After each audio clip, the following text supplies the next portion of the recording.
안녕하세요, 아시즈입니다. 오늘은 좋은 동료 이야기를 해볼까 하는데, 주식은 혼자 하는 거라는 이야기가 많은데 맞는 얘기라 생각을 합니다. 매수와 매도의 최종 의사결정은 결국 투자자 본인의 판단이고, 결과에 대한 책임도 모두 혼자 감당해야 할 일입니다.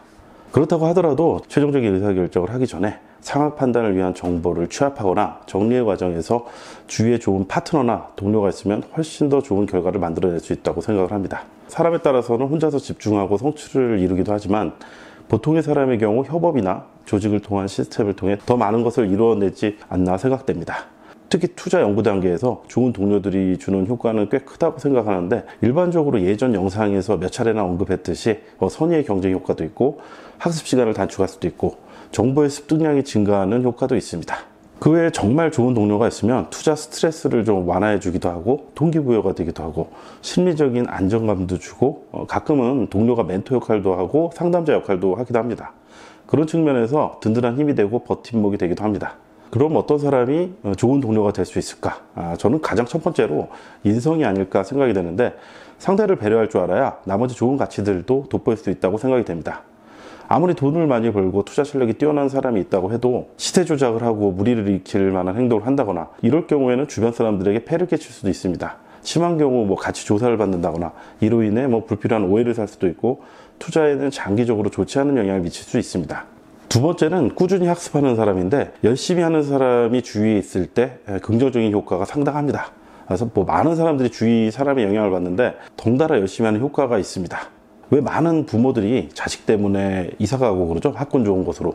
요즘 같은 경우는 온라인 인강으로 최고 강사의 수업을 전국 어디에서나 다 들을 수 있는 세상인데, 아직도 학군에 대한 문제로 이사 가고 그러는 건 주위에 공부하는 면학 분위기, 이런 부분들을 좀 더 좋게 만들려고 그런 거라고 저는 생각이 됩니다. 세 번째는 긍정적이고 밝은 사람인데, 낙관적이고 긍정적인 사람은 주위를 밝게 해주는 효과가 있습니다. 투자하다 보면 냉철하고 객관적이고 차분함이 필요할 때도 있는데, 합리적이면서도 이런 높은 수준의 요구 조건은 자기 자신을 향하고 주위 사람들과는 좀 밝게 지내는 게 좋지 않을까 생각을 합니다. 주위 사람이 낙관적이지 않고 비관적일 경우에는 이제 상당히 피곤해질 수가 있는데, 주위 사람들과의 관계에서도 대부분 이제 그런 부분들이 좀 필요하지 않을까 생각이 됩니다. 어떤 공동의 일을 추진하거나 공동의 과제를 수행하는 부분에 있어서는 다른 사람들한테도 못하는 부분을 이제 따끔하게 이렇게 이야기할 수도 있는데, 대부분 투자자끼리 관계는 이제 독립적일 수밖에 없기 때문에, 이러한 부분에서 야, 너 투자 똑바로 해, 이거 잘못했어, 이렇게 지적이라든가 이제 뼈 아픈 얘기도 해줄 수 있는데, 결과가 예상치 못하게 이제 가는 경우도 많이 있기 때문에, 괜히 이런 걸로 감정 소모를 한다기보다는 주변 투자자들이랑 좀 더 원만하게 지내는 게 좋지 않을까, 이제 이런 생각을 해봤습니다. 네 번째로는 이제 투자를 잘하는 사람인데, 제일 중요할 수 있지만 가장 마지막으로 언급한 건 약간 양날의 검과 같은 존재입니다. 좋은 사람이 굉장히 투자도 잘하고 주위에 도움도 주려고 하고 이런 지인이 있으면 굉장히 좋을 것 같은데, 투자를 오래 하다 보면은 투자가 좀 잘 안 풀릴 때가 있어요. 생각보다 오랜 기간 동안에 투자에 물려 있다거나, 투자하는 종목마다 수익이 잘 안 나거나, 이렇게 좀 어려운 시기를 보낼 수가 있는데, 이럴 때 주위에 너무 투자를 잘하는 사람이 굉장히 심적으로 부담감으로 작용할 때가 있습니다. 이게 투자 사무실이 있는데 다들 투자 성과가 굉장히 잘 나고 있는데, 혼자 투자가 굉장히 잘 안 될 때가 있는데, 이런 시기에는 옆에 있는 사람이 나를 도와주기 위해서 긍정적으로 좋은 종목도 얘기해주고 이렇게 해보면 어떨까, 이렇게 얘기를 해줄 수도 있는데, 그거 자체도 부담감으로 작용할 수가 있습니다. 그리고 가끔 이런 걸 느낄 수가 있어요. 예를 들어서 제가 농구를 하는데, 같이 농구를 시작한 사람 중에 마이클 조던이 있다고 생각을 해봅시다. 못 따라가는 거예요.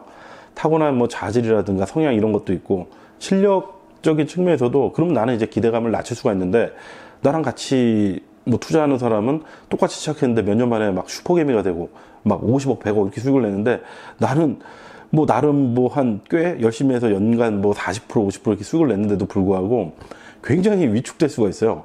실제 그런 경우도 많이 있습니다. 투자 사무실이 깨졌는데, 이 사람들끼리 사이가 안 좋아서 깨진 게 아니라 부담감 때문에 누구 하나가 너무 잘 나가서. 근데 그 사람이 나빠서 그런 게 절대 아니거든요. 그렇기 때문에 투자를 잘하는 사람은 주위에 있을 때 일정 상황에서 굉장히 도움이 되지만, 어떨 때는 또 좀 부정적으로 작용할 때도 있습니다. 근데 사람의 심리라는 게 그런 게 있는 게, 누가 나한테는 1,000만 원을 주고 저 상대편한테 2,000만 원을 준다. 대신에 당신이 오케이 하면 그렇게 둘 다 주는데, 만약에 다른 사람이 나보다 더 많이 받는 것을 반대하게 될 경우는 둘 다 돈을 주지 않는다. 근데 의외로 생활에선 이런 일들이 많이 벌어집니다.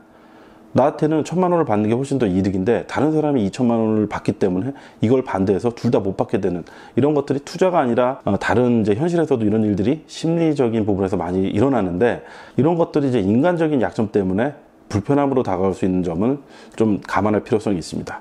실력을 인정받아가지고 더 좋은 투자 스터디에 갈 수도 있고 이런 사람들이 부담스러워서 참석을 안 하는 경우도 있습니다. 그 외에 뭐 절대적인 부분은 아니지만 네트워크가 좋은 사람도 주위에 있으면 되게 도움이 될 수가 있고 어깨 돌아가는 얘기라든가 아니면 뭐 다양한 정보를 취득하는 데 있어서 도움이 되는 부분도 있고 근데 전반적으로 모든 걸 다 잘하는 사람은 상당히 소수가 아닐까 이렇게 생각이 되고 한두 가지 약점이 상호 보완되는 관계도 있을 것 같습니다.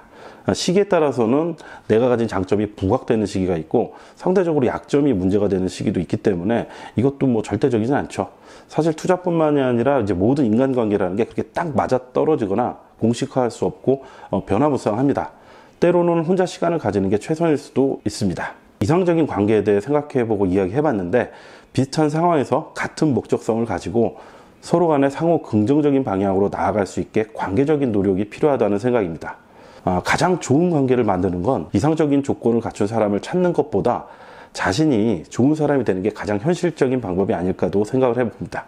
마지막으로 관계를 오래 가져가는 데 필요한 자세가 너무 상대방에게 의존적이지 않고 상호 간에 각자 도움이 될 수 있는 형태로 교류하면서 꾸준하게 노력하는 게 좋지 않을까 생각해 보았습니다. 항상 즐겁게 투자하고 성장하는 투자자 되세요.